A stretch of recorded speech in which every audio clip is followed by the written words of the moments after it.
Um, let me say this. I am not a person who really ever writes down what I'm going to say.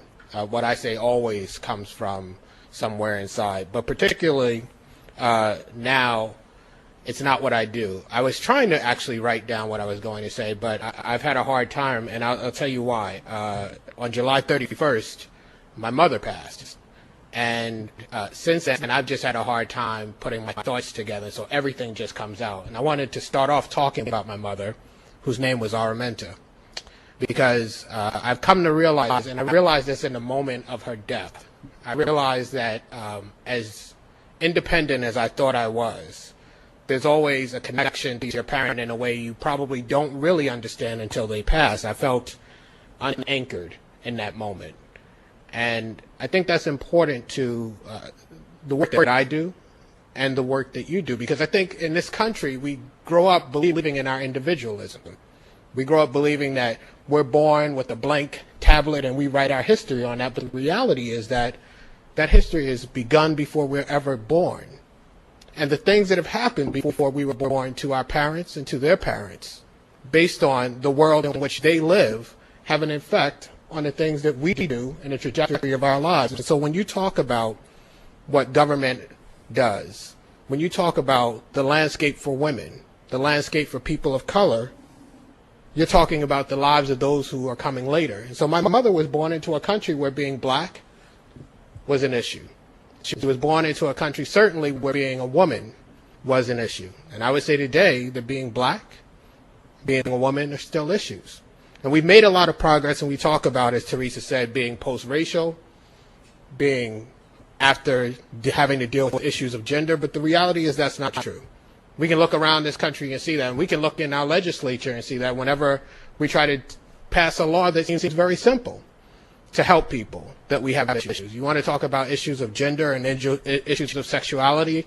I put some of my friends out of work in the transgender community because we passed a bill that said, listen, you just don't get to discriminate against them. But we didn't just pass that bill. We had fights about that bill. And we had fights about that bill because people didn't want to talk about whether we were treating people equally or not. What they wanted to talk about was whether we were going to put people in bathrooms to do bad things to little girls. And that's not what the bill was about. And whenever we talk about any of the issues for the people who we're trying to make sure have equality, there's always some other canard that comes up. There's some reason that we're going to talk about some issue to obfuscate the real issue, which is, do we care about whether people get to be treated as full human beings? That, to me, that's what this all boils down to. Do we get to all be full human beings who get to access the notion that is written into the Declaration of Independence? Because those things that we're talking about generally aren't written into that Constitution. Because when the Supreme Court looks at it, they go, you know, at the time of the writing, men did not mean, and you list off all of the things we know, black, Hispanic, Asian, woman, all of those things. So that notion comes from this Declaration of Independence, and we believe that this is what this country's about. But it's not. And that's the tough thing. I'll tell you, in the state of Connecticut right now, you have people at the highest reaches of government who will look you in the face and say to you, the real minority are white men. Now, I think white men have issues, don't get me wrong. But when you look at me and you tell me the real minorities are white men, I'm trying to figure out what you're doing in my government, because you don't understand. And so I come here today, I love the title, Allies, because, not bystanders, because this is important for not only those of us in government, but it's important for you to really, really take to heart. I like that you guys are doing all of the things that you're doing as an association. But I think it's important that your association recognize the power of an association of people who deal with issues of diversity and equity, and the power of your voice being stronger than it currently is in this building.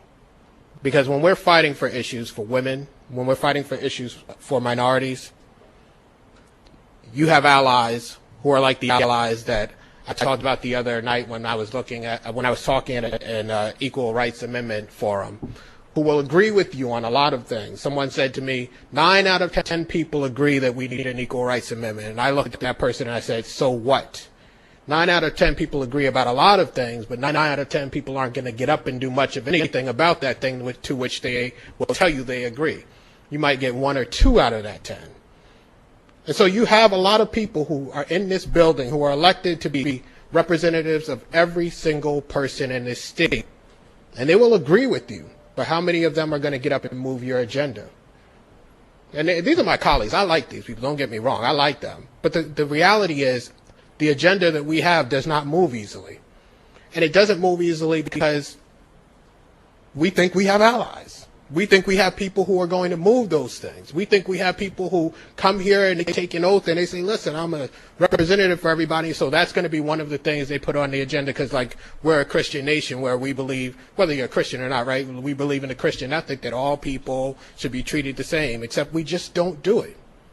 And so my thing to you is, seeing and experiencing the things that you experience as an association are important, but raising your voice as an association to a place where it has not been raised yet, and appreciating that you have raised your voice to a place where it has not been raised yet is critical. There are people who need to hear you say, not me, because they hear me all the time. They need to hear you say that women are not where they need to be, that people of color are not where they need to be. And I'm glad to see Bill, because people of color aren't just black and Hispanic people. They need to understand that the laws we make have real impact on people. Let me tell you a story.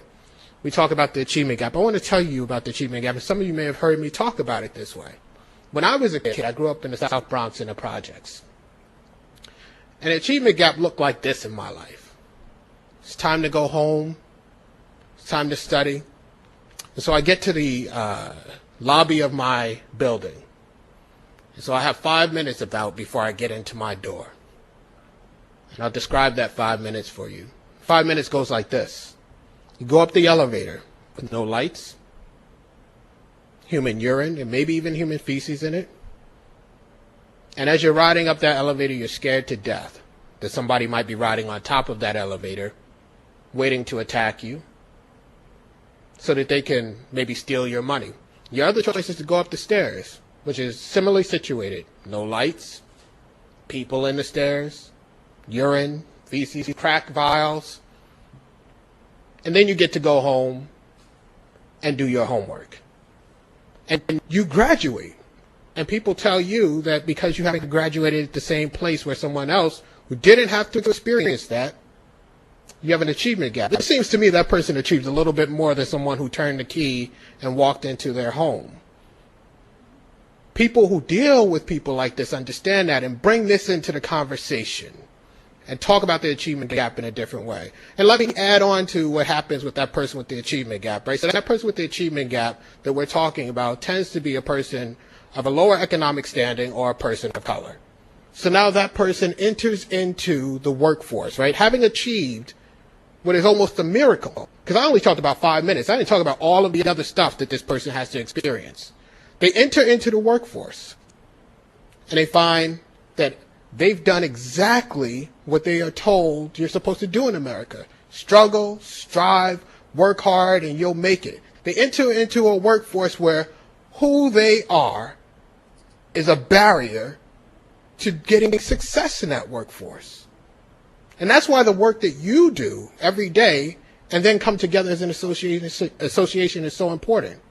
So when people are saying to me, well, we want to replace people like you who may or may not be attorneys, who may or may not have certain experience with attorneys because they're going to know the law in a certain way and they're going to operate based on data in a certain way, I say to them, we have to reject that notion, and we have to have people who are here because they care about the issues of people whose voices have not been raised.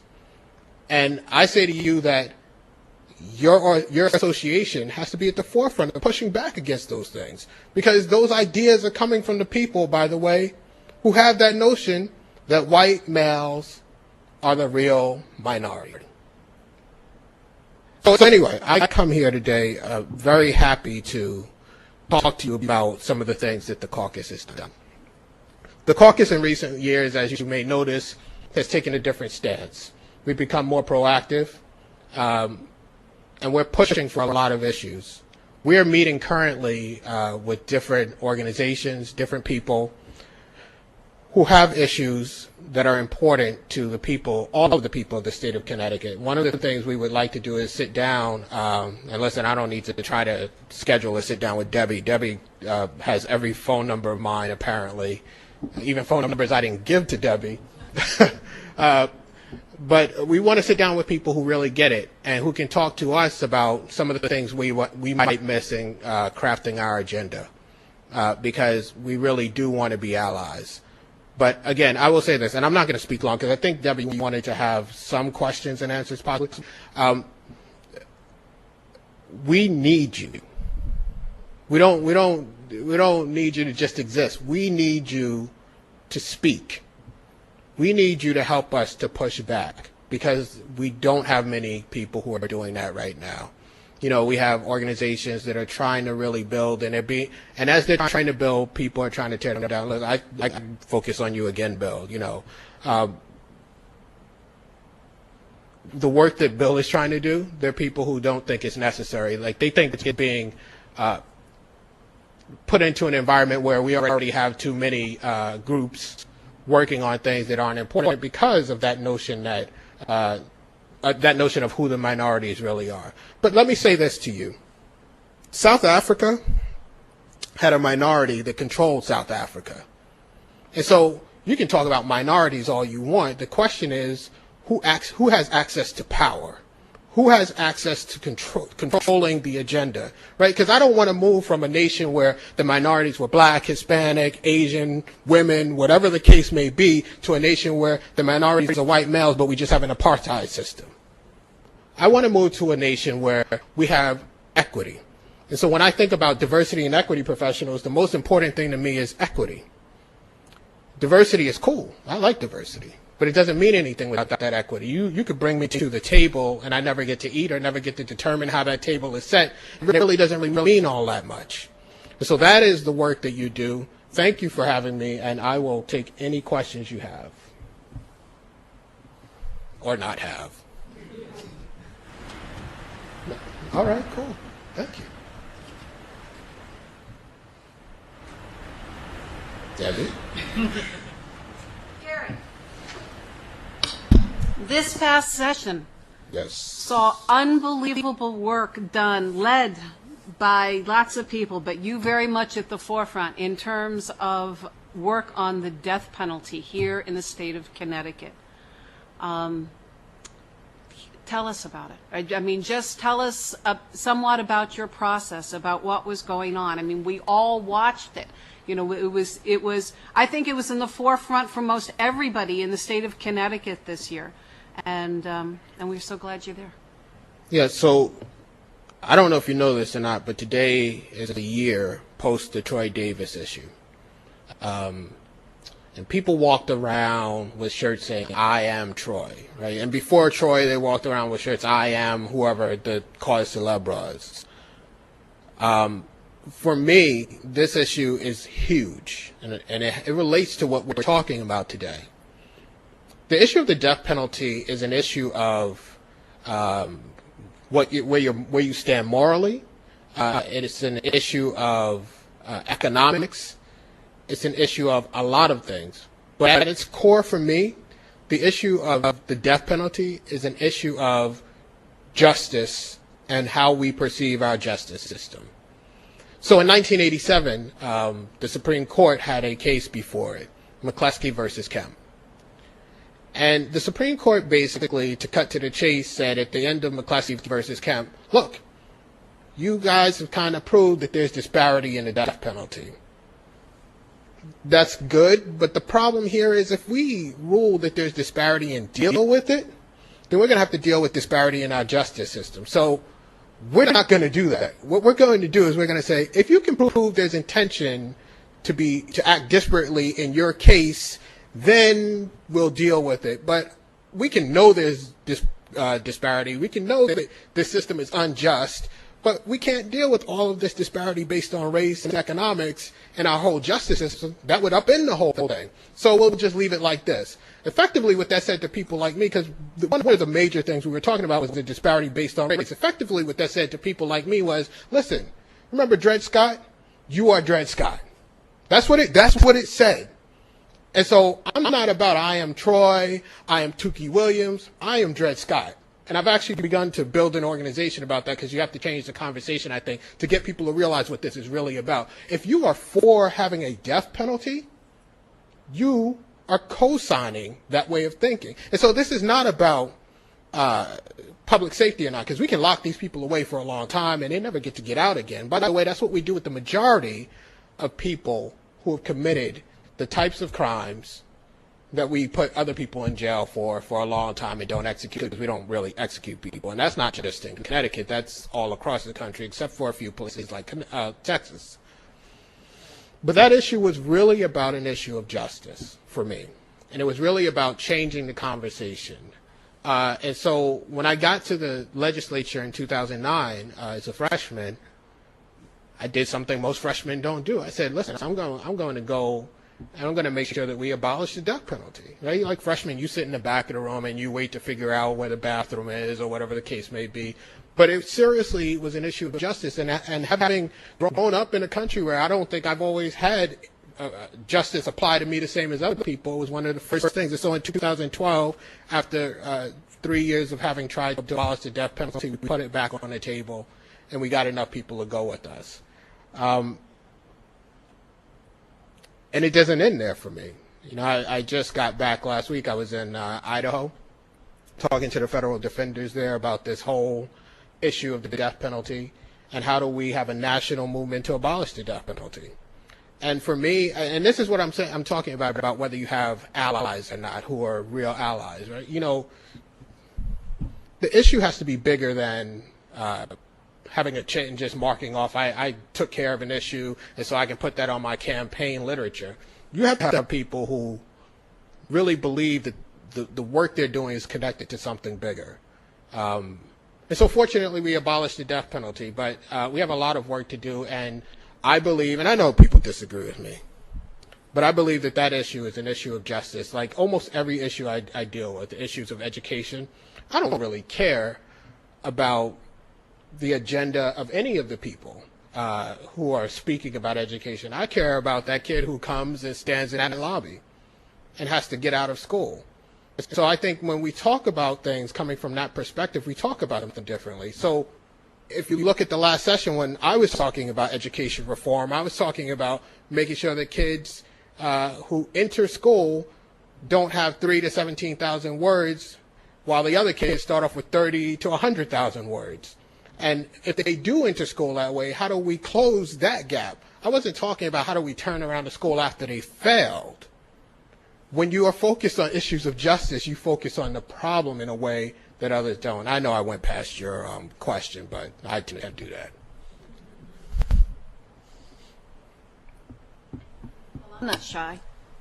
Teresa's got a question too. You know, Gary, you often approach issues from a systemic address.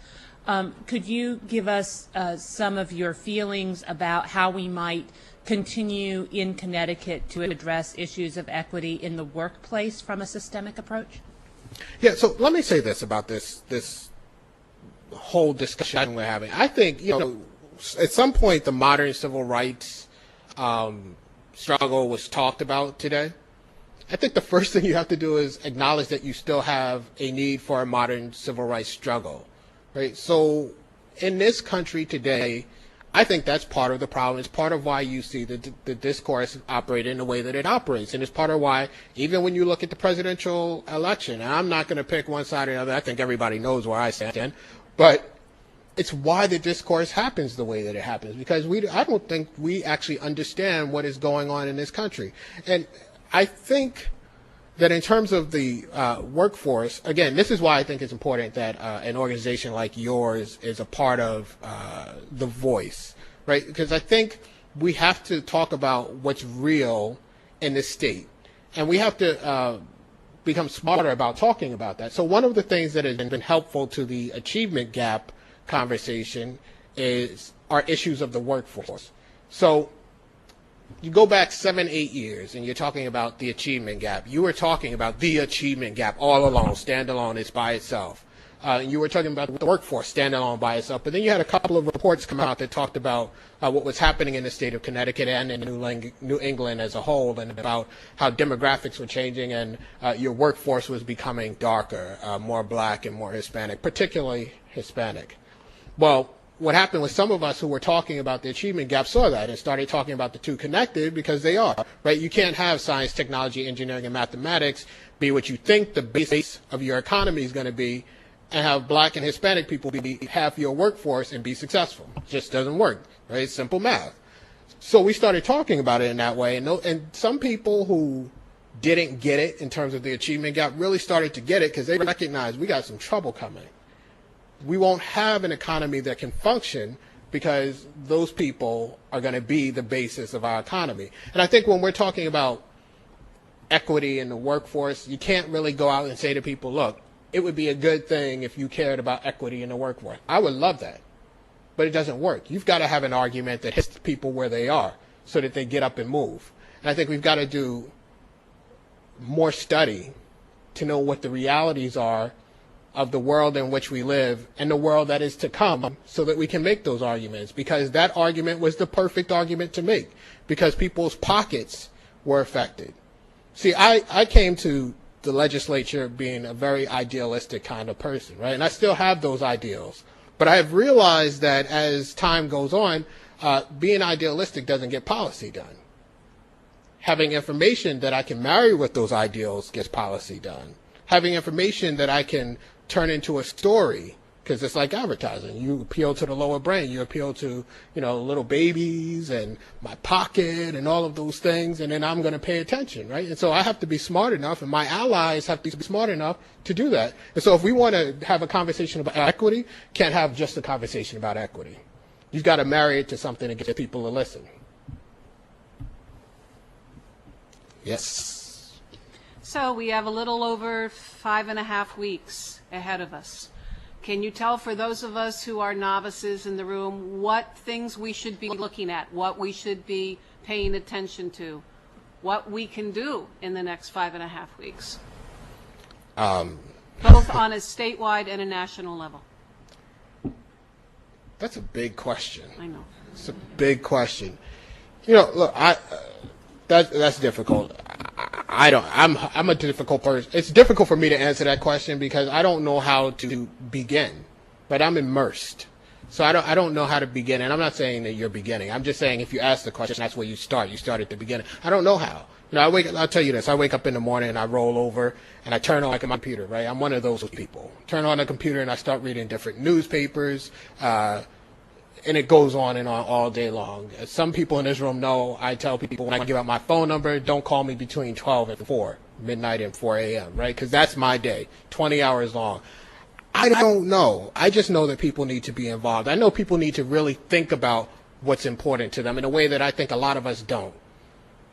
And let me explain what I mean by that. I think everybody can tell you this is important to me, but I don't think we really think about it. And that's one of the things that helped with the death penalty. So I went to people and I said, listen, I want to talk about this death penalty. I want to tell you what I think about it. And then I left. I went away. I just left, right? Which is unusual because you usually try to get somebody on your team. And then I came back and I said, listen, I know I talked to you about wanting to talk about the death penalty, but now I want to hear what you have to say about the death penalty. And then I left again and people were like, okay, this is crazy, right? He's not asking for anything. And when I left, I took what people said, thought about it, and I came back and talked to them about what I believed about the death penalty again, but used the framing of what they had told me to talk to them about the death penalty. And then I asked them to come with me. And what happened in this was some of the people in the legislature who had been staunchly against the death penalty had to think about the death penalty 3 times without being angry at somebody telling them they were a fool. So they really had to think about the death penalty. And some of those people realized, you know what, I thought I was opposed to the death penalty, but apparently I never really thought about it. Now, it sounds crazy to people, but people do that on a lot of issues. And so I know that people wake up and because of the way they've been brought up or because of circumstances they know what they think about an issue. But I would tell you that there are a lot more issues that we don't really know what we think about the issues because we haven't thought about the issues. We felt about those issues. So one of the things I think we need to do is really start thinking critical thinking about these issues, about where we fall and whether we want to be on one side of the fence or the other, or whether we're on one side of the fence but not really on that side of the fence because we're a little more gray, and maybe we need to do some work to make that side of the fence work more towards what we're doing. I don't know the answer, but I know that the involvement we have has for too long not been good enough. And the other thing I think we need to do, if we're being honest, is stop talking about people that aren't involved and figure out a way to bring them in, right? They're people who aren't involved for a good reason. What reason do they have to be involved? I talked to a young lady the other night at the Equal Rights Amendment Forum, and she said, so here's what happened at this forum, right? So, you know, you want to talk about the Equal Rights Amendment, it's election time, you bring the people who are getting elected so you can get them on record, right? It works for them, it works for the people who want to talk about the Equal Rights Amendment. So they invite Chris Murphy and Linda McMahon. Smart, because you don't want to invite one side or the other. Both say, hey, we're going to show up or we're going to send a representative. One side doesn't send their representative. It just so happens that a young lady was in the audience who was feeling like politics doesn't matter to me. And all of the stuff people are talking about doesn't matter to me. And she was someone who probably would have supported the side that didn't send a representative. And then this turned into, we had kind of run the course of the conversation on Equal Rights Amendment. This turned into a whole discussion about why young people are or aren't involved. And a whole lot of things came out, including some of the things you would think, right? Like young people get into organizations and they get to sit at the little kids table instead of the big kids table, right? And they get to sit there for 5 to 20 years until they're old enough to run that organization. Well, they're not going to be involved. And she talked about how, you know, people tell them what they should be doing instead of talking to them. So I just think that we have to be invested in making the system better in a way that we haven't been invested. And that means taking a real look at what we're doing and what our organizations are doing and whether we're pulling people into our organization and engaging people in ways that I just think it's not because we're bad, but it's because we're focused on what we're doing and looking at things a different way may be seen as diverting from the mission. But I don't think it is. I think it fosters the mission that we have. I think it can bolster the mission that we have. And I think, listen, that's a tough thing to say because I'm pretty sure this organization doesn't do that. But I think as a whole, that's the kind of approach we should take. Gary, I have a question, and I want you to look into your crystal ball and perhaps come up with a... I just happen to have a crystal ball right here. I know you do. I know you carry it around with you. Several years ago, we had a technology bust. Everybody invested in technology, and money just blew it up. We had a real estate bust not long ago. The financial institutions had their bust, mainly because of money. Do you think politics will have the same kind of bust somewhere down the road? I mean, we spent this campaign now, the presidential campaign, if we spent the money, if they use that money to reinvest it into this country, we could probably resolve a lot of the issues that are currently there, but it's gone on to campaign ads and so on and so forth. Do you think we'll bust? Boy. Wow. So I don't know what a bust in politics would look like as it relates to what you're talking about in those other fields. I do know this. The young lady who was feeling a little dejected the other night, what I said to her was this: I get it.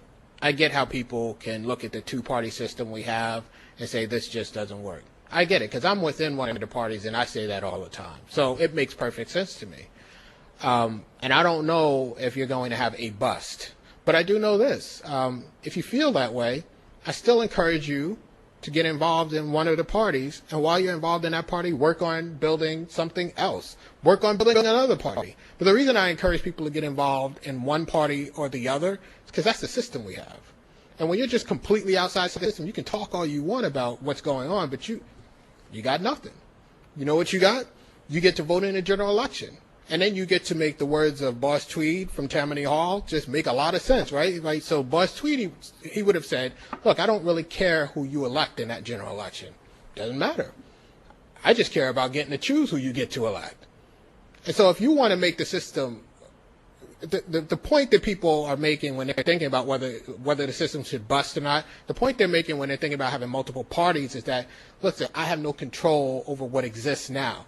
If you want to change that, you don't change that by giving more of the control to the people who currently have control. And so I don't know about a bust. I do know how you change what's going on, and that's by actually getting involved. And you can do multiple things. Listen, the people at the Working Families Party, who they vote for? We know who they vote for, right? So they're trying to build. Don't make a mistake. They're not just trying to have a Working Families Party as some kind of amorphous other thing, right? They're trying to build a party, right? That's what they're trying to do. But at the same time, they're linked to something that's going on, and they're actually moderately successful right now. So if you're concerned about the power of the two parties and whether they're going to ever listen to people, you gotta take some of that power. I'm not here because I wanted to be a politician. I was here because I thought, I just tell the truth, I thought people in politics just didn't do what they were supposed to do. So I said I want to get involved so I can do something different. And the question is, do you get involved and actually do that different thing? And I think for people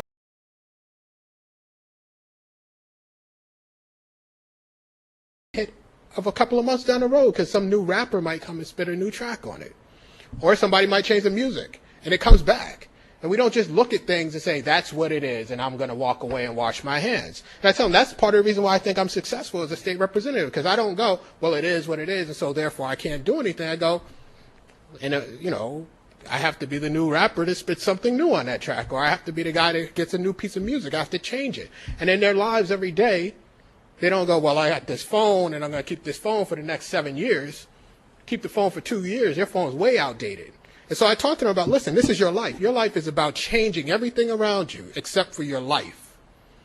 And when you start to talk to them about that, they get that, right? They kind of understand that. That's just who they are. And I start to tell them that, listen, you might not be able to change all of politics, but I bet you can make some change by being involved.